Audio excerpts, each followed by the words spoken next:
आप लेट हो गए। आप बहुत लेट हो गए। ये काम आपको बहुत पहले स्टार्ट कर लेना था।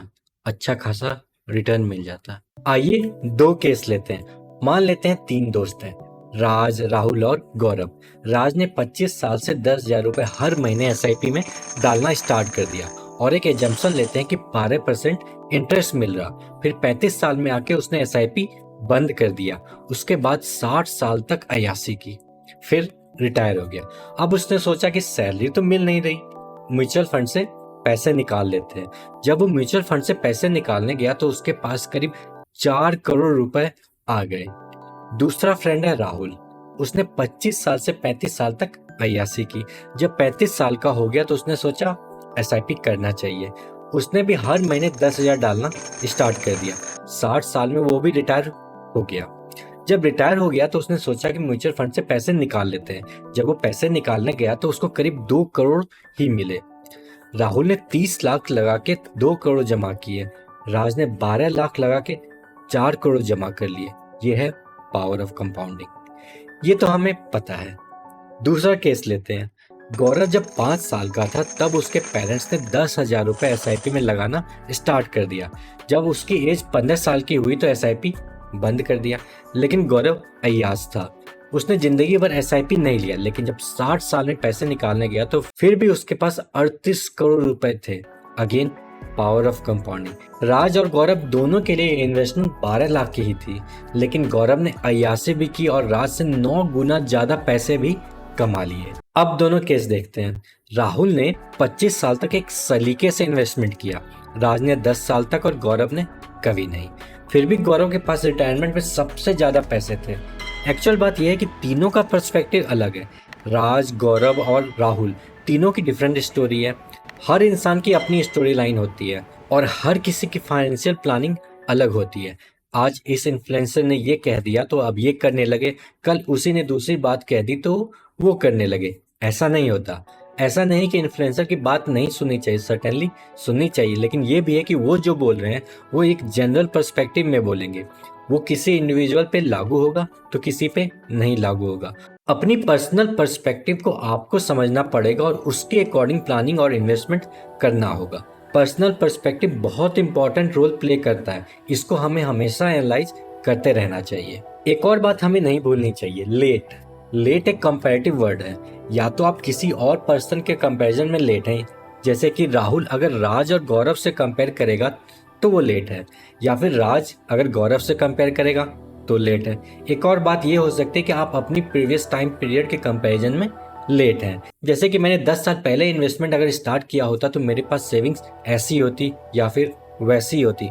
दो ही केस हो सकते हैं लेट के रेस्पेक्ट में। अगर आप दोनों केसेस देखोगे तो सर्टेनली आपको बुरा लगेगा। ऐसा फील आएगा कि आप लेट हैं, लेकिन आपकी लाइफ अलग है, आपकी सिचुएशन अलग है। इसलिए रिमोर्स मैटर नहीं करता, एक्शन मैटर करता है। दूसरों से कंपैरिजन आपकी फाइनेंशियल प्लानिंग को इम्प्रूव नहीं करेगा, लेकिन अगर अब आपने डिले किया तो सर्टेनली आप लेट हैं। अब आप प्लान करें और इन्वेस्ट करें। आप 25 के बजाय 35 में इन्वेस्टमेंट स्टार्ट करने का प्लान कर रहे हैं, कोई बात नहीं। हो सकता है कि आपके ऊपर कोई एजुकेशन लोन रहा हो जो कि 35 में आकर खत्म हुआ, या फिर पहले फाइनेंशियल सिचुएशन अच्छी नहीं थी, या फिर आपको प्रॉपरली गाइड करने वाला पहले कोई नहीं था। कोई भी रीजन हो सकता है, लेकिन अब आपने इन्वेस्टमेंट करने का प्लान किया है तो स्टार्ट कैसे करें। पहले राहुल की ईगो को सेटिस्फाई कर लेते हैं। राहुल ने मुझसे कहा कि कोई ऐसा तरीका बताओ कि म्यूचुअल फंड सेल करते टाइम मेरे पास राज से ज्यादा पैसे हो जाएं, मेरी ईगो सेटिस्फाई हो जाए। तो राहुल को बस ये करना है कि 60 के बदले 67 में अपने पैसे निकालना है। तो इस पे राहुल ने बोला कि मेरे पास और पैसे नहीं है एसआईपी में लगाने के लिए, तो भी कोई प्रॉब्लम नहीं है। अगर राहुल ने 60 के बाद 10,000 हर महीने इन्वेस्टमेंट नहीं भी किया तो भी उसकी ईगो सेटिस्फाई हो जाएगी। फिर राहुल ने कहा कि 60 से 67 तक कैसे काम चलाऊंगा। अब राहुल इतना समझदार था कि वो 25 साल तक प्लांट फॉर्म में इन्वेस्टमेंट करते रहा, तो सर्टेनली उसने और भी सेविंग्स बनाई होगी। पीपीएफ या फिर पीएफ जो कि रिटायर होने के बाद एक साथ ले सकते हैं, उससे काम चला सकते हैं। दूसरे तरीके से भी ईगो सेटिस्फाई कर सकते हैं। मैं सिस्टमेटिक विड्रॉल करूं, मुझे हर महीने बस 1.5 लाख की ही जरूरत है, तो हर महीने की स्टार्टिंग में 1.5 लाख के म्यूचुअल फंड बेच दूं, बाकी को रहने दूंगा, तो भी 10 साल में मेरे पास 4 करोड़ आ जाएंगे। 1.8 करोड़ तो मैंने ऑलरेडी निकाल लिया और 2.6 करोड़ 10 साल बाद एक साथ आ जाएंगे। और मैं ऐसा इसलिए कर पाऊंगा क्योंकि मेरी हैबिट बनी हुई है प्रॉपर प्लानिंग की। एक और बात यह है कि कैलकुलेशन की सिंप्लिसिटी के लिए मैंने इसमें इन्फ्लेशन पे ज़्यादा फोकस नहीं किया है। अगर इन्फ्लेशन काउंट किया तो इसमें थोड़े बहुत चेंजेस आएंगे। चलिए अब केस से बाहर आते हैं। हम 30s में आ गए हैं, मेरे पास कोई भी सेविंग्स नहीं है। अब मुझे इन्वेस्टमेंट कैसे स्टार्ट करना चाहिए ये जानते हैं। पहले हमें एक हेल्थ इंश्योरेंस ले लेना चाहिए। ये कितने का लेना है ये आप अपनी फाइनेंशियल कंडीशन के अकॉर्डिंग चूज कर सकते हैं कि 2 लाख का लेना है या फिर 5 लाख का लेना है या फिर 10 लाख का लेना है, उतना ले लेना चाहिए। और ऐसा नहीं है कि ये कांस्टेंट ही रहेगा, आप बाद में इसको बढ़ा भी सकते हैं। आपकी सैलरी बढ़ी तो इसको आप बढ़ा दें। बहुत सारे हेल्थ इंश्योरेंस प्लान है मार्केट में, उसमें से जो भी आपको सुटेबल लगे उसको आप चूज कर सकते हैं। दूसरा है term insurance. Again term insurance की जरूरत अब पड़ने लगी है। आजकल लाइफ स्टाइल रिलेटेड डिजीज बहुत ज्यादा बढ़ गए हैं, हार्ट अटैक से बहुत ज्यादा लोग मरने लगे हैं। टर्म इंश्योरेंस का ऐसा है कि आपके काम तो नहीं आएगा लेकिन फैमिली को जरूर काम आ जाएगा। तीसरा है इमरजेंसी फंड।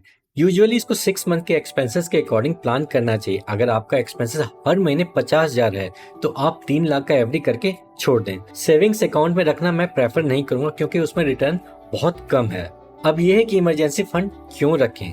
जॉब की अनसर्टेनिटी होती है, ग्लोबल मार्केट की अनसर्टेनिटी है, और ये भी है कि कहीं कभी किसी तरह की हेल्थ इमरजेंसी आ गई या फिर कोई अनएक्सपेक्टेड एक्सपेंसेस की जरूरत पड़ गई तो अपने पास एक इमरजेंसी फंड रहना बहुत जरूरी है। अब मान लेते हैं कि आपने सारी एनालिसिस के बाद देखा कि आपके पास 40,000 एक्स्ट्रा हर महीने बच रहे हैं। अब आप इसको 2 पार्ट में डिवाइड कर लें, एक शॉर्ट टर्म गोल और दूसरा लॉन्ग टर्म गोल।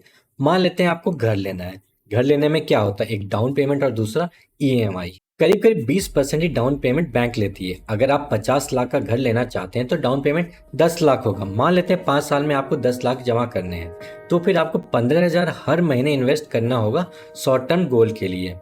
तो अभी आपका शॉर्ट टर्म गोल हुआ डाउन पेमेंट। किसी डेट म्यूचुअल फंड या फिर एफडी जो कि करीब 7% का रिटर्न दे रहा, उसमें आप इन्वेस्ट कर सकते हैं। अगर उससे ज्यादा रिटर्न मिल रहा है तो और भी अच्छी बात है। अगर आपकी सैलरी हर साल बढ़ रही है या फिर आपको बोनस मिल रहा तो इसको अकॉर्डिंगली आप स्टेप अप भी कर सकते हैं। ऑल्दो अगर एनालिसिस करें तो 5 साल में ही आपके पास 10 लाख का डाउन पेमेंट जमा हो जाएगा। लेकिन यहाँ पे मैंने एक एजम्पशन लिया है कि अगर घर की प्राइस 5 साल के बाद 50 लाख के बदले 60 लाख हो गई तो भी आपको 12 लाख का डाउन पेमेंट रखना होगा। इसलिए 1 साल और मैंने यहाँ पे रखा है। अगर 60 लाख का भी घर हो गया तो भी आपके पास 13 लाख होंगे डाउन पेमेंट में देने के लिए। 6 साल बीत गए, अब आपने 13 लाख डाउन पेमेंट दे दिया, मतलब कि 47 लाख का होम लोन लेना पड़ा, जिसकी ईएमआई करीब 38,000 हो जाएंगे अगर हमने टाइम पीरियड 30 साल का लिया है। अब आप कहोगे कि 40,000 ही तो बचा पा रहे थे, अब ईएमआई में ही 38,000 चले जाएंगे तो क्या 2,000 ही हर महीने हम रिटायरमेंट के लिए बचा पाएंगे?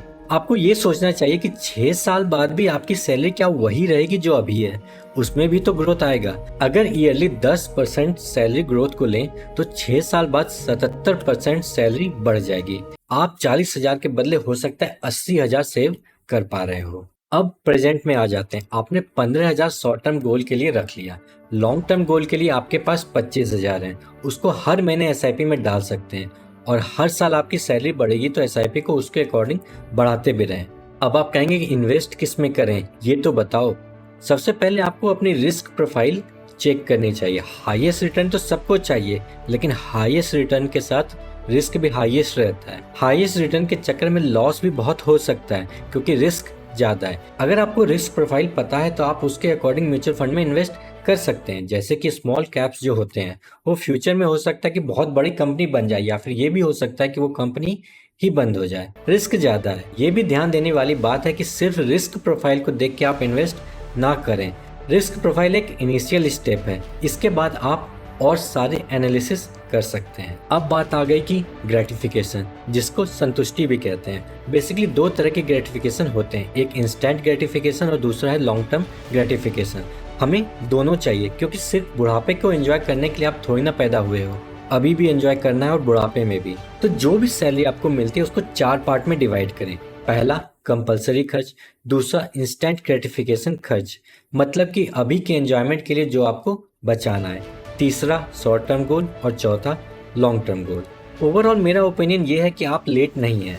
अगर अभी आपने इन्वेस्टमेंट स्टार्ट नहीं किया तो आप सर्टेनली लेट हैं। अब आप कहोगे डायरेक्ट क्यों नहीं बताते कि किस में कितना पैसा लगाना चाहिए। जैसा कि मैंने बताया कि हर इंसान अलग है, हर किसी की सैलरी अलग है, खर्च अलग है, तो प्लानिंग भी अलग होगी ना। अभी मेरे पास रिसोर्सेस नहीं है कि हर इंडिविजुअल की प्लानिंग कर पाऊँ, लेकिन फ्यूचर में हर इंडिविजुअल को असिस्ट करने की मैं पूरी कोशिश करूँगा।